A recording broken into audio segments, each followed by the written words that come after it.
I need to tell you something, and I need you to really listen. That thing you call strength, it might be the very thing that is quietly breaking you.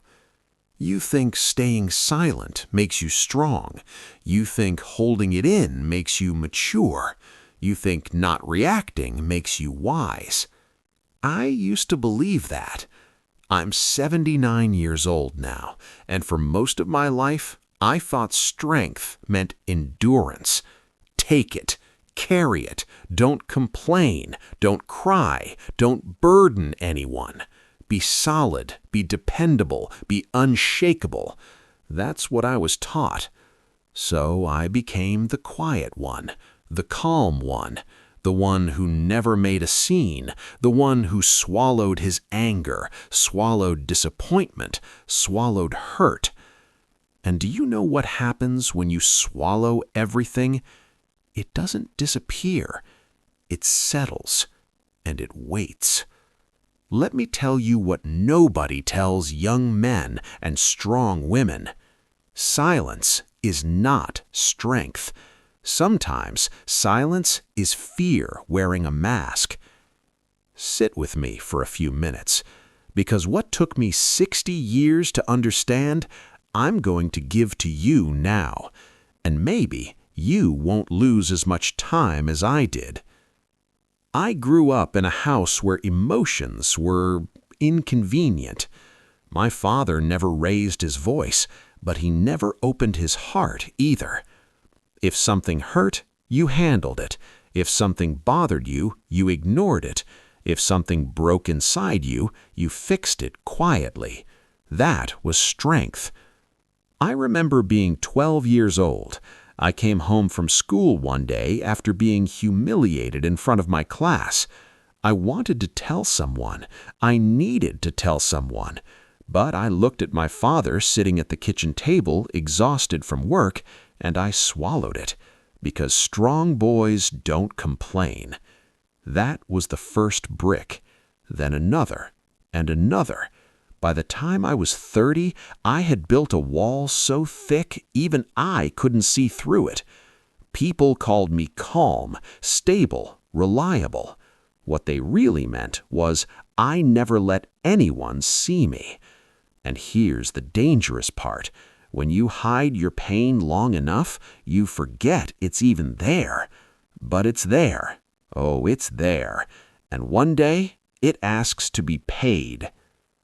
By the time I got married, I believed I was the perfect partner.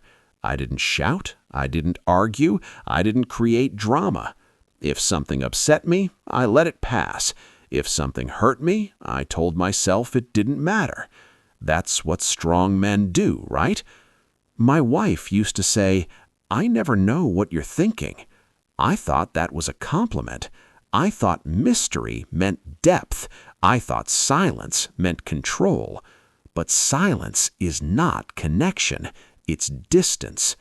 There were nights we sat on the same sofa, barely a meter apart, and we were miles away from each other. She would ask, "Are you okay?" And I would say, "Of course." 2 words, a closed door. What I didn't understand then is that when you refuse to share your pain, you refuse to share your heart. And slowly, without shouting, without explosions, love begins to thin out, not because of anger, but because of absence. The breaking point didn't come with shouting. It came with a sentence. One evening, after years of my quiet strength, she looked at me and said, "I feel alone, even when you're here." That sentence stayed with me, not because it was dramatic, but because it was true. I had confused silence with stability. I had confused emotional control with maturity. But what she needed wasn't a rock. She needed a man. A man who could say, "That hurt. I'm scared. I don't know what to do." Instead, I gave her composure, and composure is cold. I thought I was protecting the relationship by not bringing my emotions into it. What I was actually doing was building a house with no doors. Safe, quiet, and impossible to enter. That was the first time I realized something uncomfortable. Staying silent doesn't prevent conflict. It prevents intimacy. Let me tell you something I learned too late. When you silence your anger, it doesn't disappear. It transforms. It becomes distance. It becomes sarcasm. It becomes quiet resentment. I never shouted, but I withdrew. I never slammed doors, but I closed myself. And the strange thing about suppressed emotion is this: the people around you can feel it, even when you pretend it isn't there. My children grew up thinking their father was steady, but steady is not the same as open. There were moments they tried to reach me, moments I missed because I didn't know how to respond emotionally. I could fix problems, I could pay bills, I could offer solutions, but I couldn't say, "I understand," because I had never allowed myself to understand my own pain. Strength, as I defined it, kept me respected, but it kept me unreachable. And unreachable men raise distant children. The truth is, I wasn't strong. I was afraid. Afraid that if I showed anger, I would become my father. Afraid that if I showed sadness, I would look weak. Afraid that if I admitted I was overwhelmed, I would lose respect. So I chose silence. Silence feels safe. No one can criticize what you don't reveal. No one can reject what you don't expose. But there's a cost to that safety. You start performing strength instead of living honestly. And when you perform long enough, you forget who you are underneath the performance. At 52, I had a solid career, stable home, healthy body, and yet there was a tightness in my chest that never left. Not anxiety exactly, more like unexpressed truth. Years of unsaid words pressed down quietly. And here's what no one prepares you for. The body keeps what the mouth refuses to release. The breaking point didn't come with shouting. It came with silence. My wife was sitting across from me at the dinner table. Same table we'd had for 20 years. Same plates. Same routine. But something was different. She wasn't angry. She wasn't crying. She was tired. And she said something I will never forget. "I don't know who you are anymore. You're here, but you're not with me."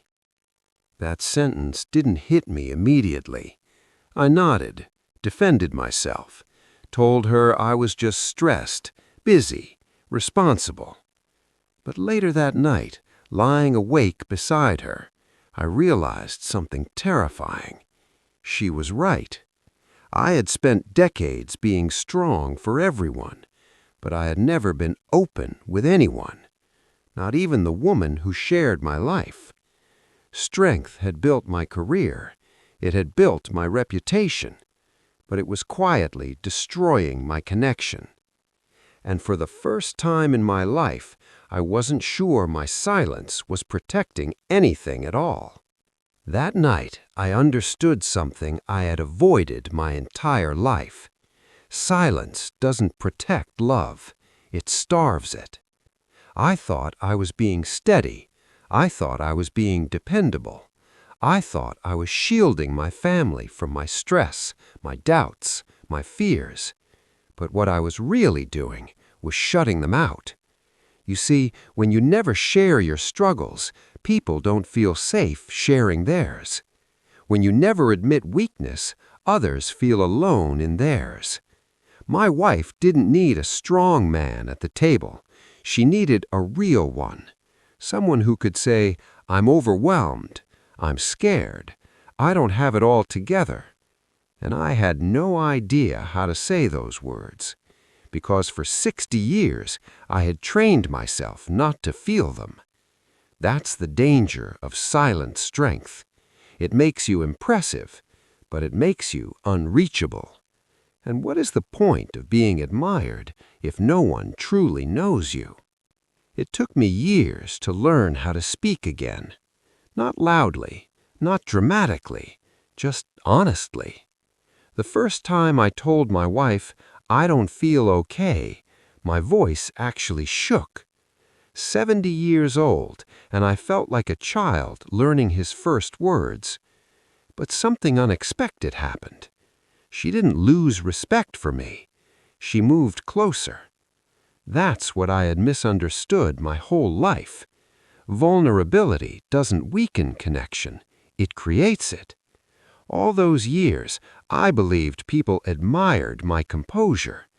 Maybe they did, but admiring is cold. Intimacy is warm, and warmth only grows where truth is allowed. I started small. Instead of saying, "I'm fine," I would say, "Today was hard." Instead of changing the subject, I stayed in it. It felt unnatural at first, uncomfortable, like using muscles that had been asleep for decades. But slowly, the wall began to thin. And for the first time in my life, strength didn't feel heavy. It felt human. Here's what I wish someone had told me at 30. Strength is not the absence of emotion. It is the ability to face it. Real strength is saying, "That hurt. I was wrong. I need help. I'm afraid." I used to think those sentences made a man smaller. They don't. They make him real. And people don't connect with perfection. They connect with honesty. When you stay silent your whole life, you may avoid conflict, but you also avoid closeness.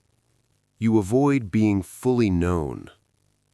And one day, you wake up with a successful career, a stable life, a respectable image, and a quiet loneliness you can't explain.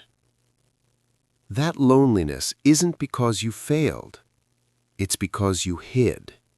And hiding, over time, becomes a prison you built yourself. At 77, I learned something painful but beautiful. I learned that I didn't have to be strong all the time. Not for my family, not for my work, not for the world.